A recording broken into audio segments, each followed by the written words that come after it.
Bonjour à toutes, bonjour à tous. On se retrouve aujourd'hui pour une nouvelle vidéo ASMR.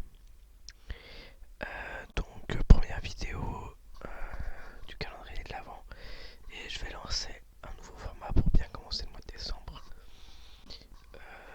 J'ai pas encore choisi de titre, mais bon, on va parler de musique. Comme vous avez pu le voir dans le titre, justement, vu que, à mon avis, je mettrai le mot musique dans le titre. Et de toute façon, vous voyez le nom du groupe dont je vais parler aujourd'hui, puisque je ne sais pas encore si je ferai groupe par groupe, puisqu'il n'y a pas beaucoup de groupes où je connais toute la discographie.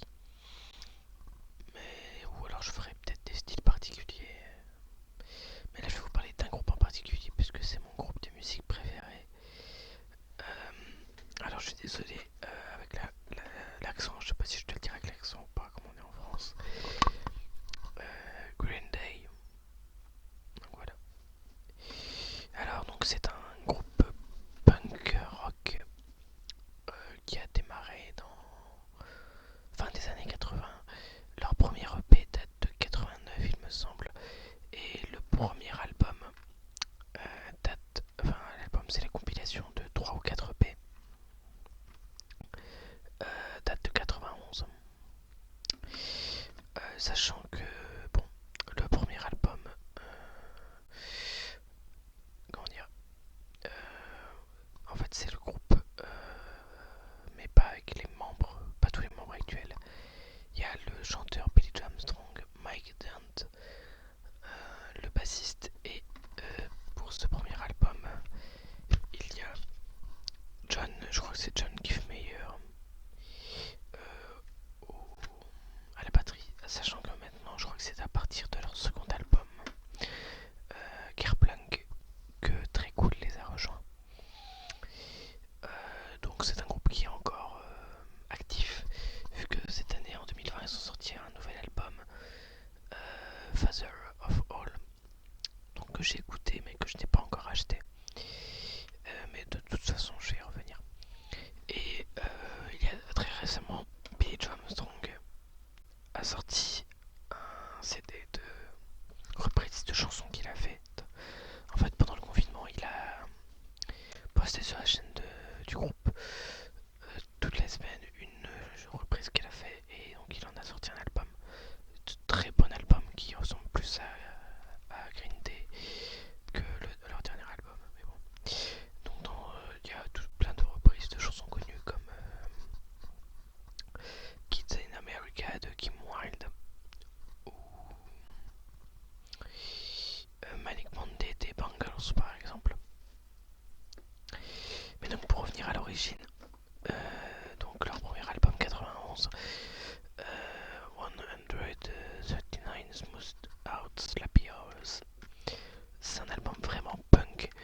Alors je sais pas encore si je vais faire album par album parce qu'il y en a une dizaine, donc je vais passer rapidement, je vais peut-être pas tous vous les montrer. Il y aura sûrement une petite image.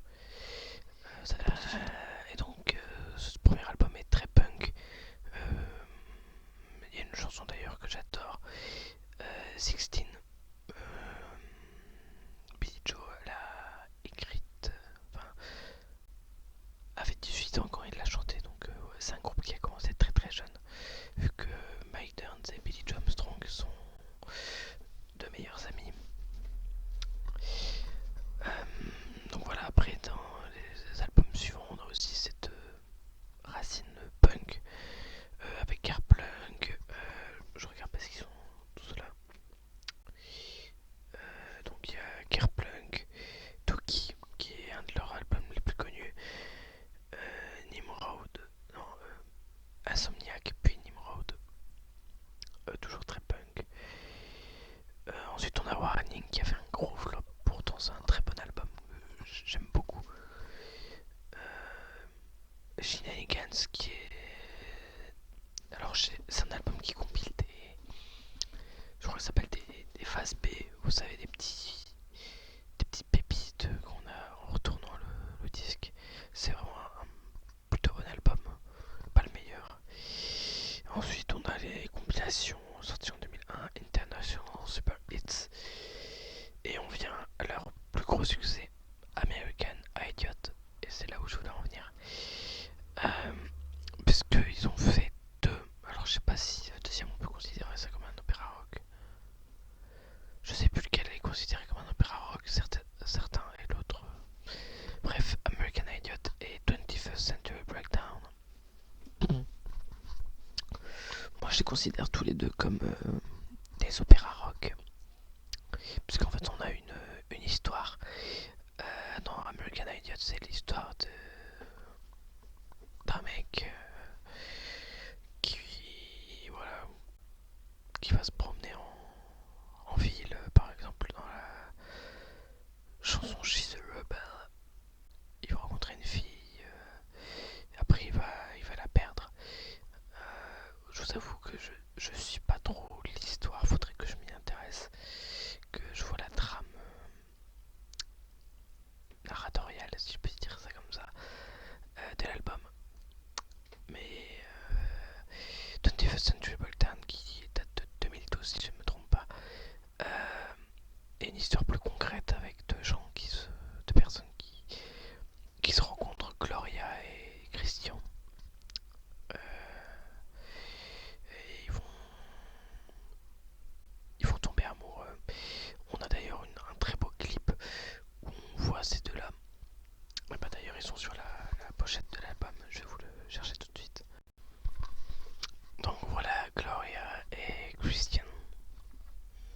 Donc voilà, c'est vraiment je crois que c'est celui-là qui est divisé en opéra, qui est un opéra qui est divisé en trois actes. Heroes and Guns, Charlatans and Saints et Horseshoes and Grenades. Très très bon album. Aussi bon que American Idiot, qui contient leur plus gros tube, donc American Idiot, la chanson éponyme.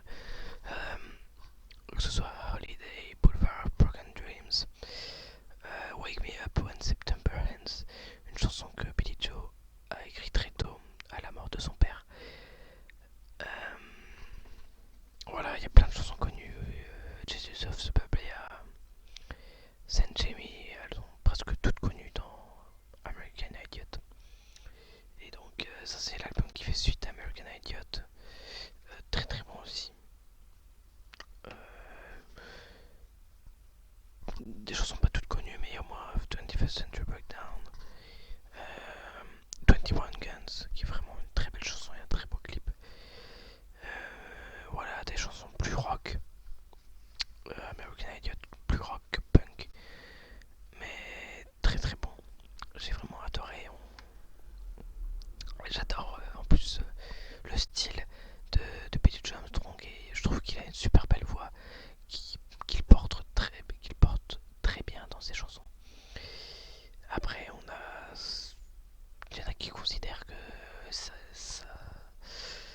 à partir de là que ça a fauté, vu qu'on a le trio d'albums Uno, Dos, Tre, vu qu'ils ont fait une trentaine de chansons, et donc ils ont mis en trois albums qui sont sortis à quelques mois d'intervalle. Personnellement, bon, c'est pas mes albums préférés, mais il y a de très bonnes chansons, euh, comme Nuclear Family par exemple, The Forgotten, qui est vraiment une bonne chanson, une très belle balade. Après, ouais, il y a beaucoup de morceaux rock, des chansons très très posées, comme See You Tonight, qui me fait un peu penser à Simon and Garfunkel. Sound of the Silence, Simon and Garfunkel. Pardon, c'est pas l'inverse. Après, bon, j'avoue que DOS, c'est mon album, celui que j'aime le moins. Mais pourtant, par exemple, dedans, il y a une chanson qui s'appelle Amy, qui est en hommage à Amy Winehouse. Bon, je viens de penser que je n'ai pas acheté non plus les CD. Ils ont fait 2 CD live. Bullet in a Bible et Some as Fuck. J'ai pas non plus acheté, j'aurais bien aimé d'ailleurs la voir, mais j'ai appris trop tard qu'il existait l'album Demolicious, qui reprend des démos, mais de toute façon, toutes les musiques sont disponibles sur YouTube facilement. Ensuite, ouais. Après Uno Dostre, il n'y en a pas d'autres. Il y a en 2016 ou 2017 Revolution Radio,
ça c'est plus dans les années 80-90, dont je ne me rappelle plus des noms. Mais... Donc voilà, il y a au moins beaucoup de chansons quoi. Et c'est dur d'en choisir une par album. Parce que voilà, bon, il y en a certaines qui sont un peu moins bonnes.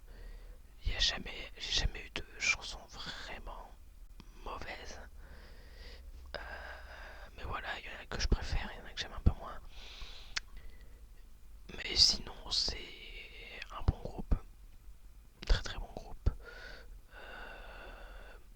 Voilà, qui est très engagé, qui est engagé politiquement. Par exemple, je pense à un des concerts live. Enfin, je sais pas si c'était un concert, mais une apparition live. Oui, il chantait Bang Bang, donc de l'album Revolution Radio. Et pendant un solo de batterie et tout ça, ils ont, vous pourrez chercher sur YouTube, le, ils ont crié No Trump, no KKK, no Fascist USA. Euh, les mêmes American Idiot étaient, il me semble, contre Bill Gates. Dans 21st Century Breakdown, on a des paroles qui parlent de Nixon.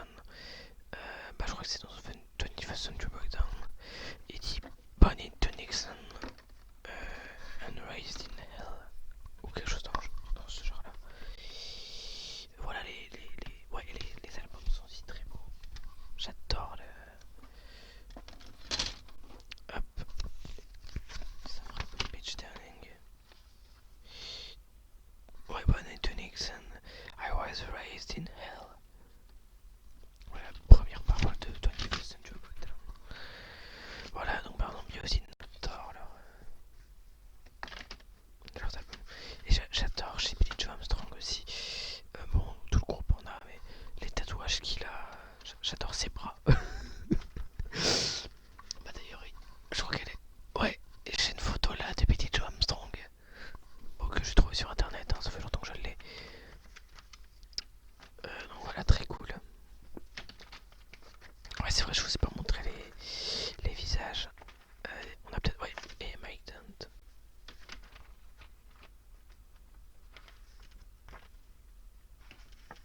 Et donc voilà les trois. Donc de gauche à droite, Mike Dent, Billy Joe Armstrong est très cool. Et donc voilà. Bah écoutez, bon c'était un épisode un peu brouillon parce que voilà, j'essaie de vous citer tous les albums pour vous montrer un peu ce qu'ils ont fait. Ça va des années 89 à 2020. 30 ans. Bah d'ailleurs là, cette année je crois, ils ont fêté les 25 ans de leur album Insomniac, qui est vraiment un très bon album mais très sombre. Donc voilà, en 30 ans, ils ont pu faire beaucoup de chansons, beaucoup de très bonnes chansons, beaucoup de chansons très connues. Et voilà, c'est un groupe que j'adore. Parce que sont comment dire, des chanteurs, enfin des musiciens qui sont assez engagés. Et même pour leur... Il y a aussi le côté LGBT qui défendent. Je pense notamment par exemple avec la chanson... mince. Oh, je reviens plus sur le titre. Elle est dans cet album là en plus.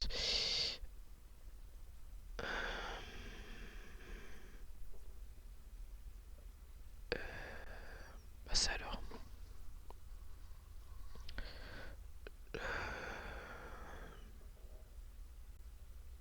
Ah non, c'est pas sur cet album là, c'est sur l'album Dookie. C'est pour ça que je... Coming Clean, voilà, ça m'est revenu. Coming Clean. Il me semble, je sais pas si c'était avéré,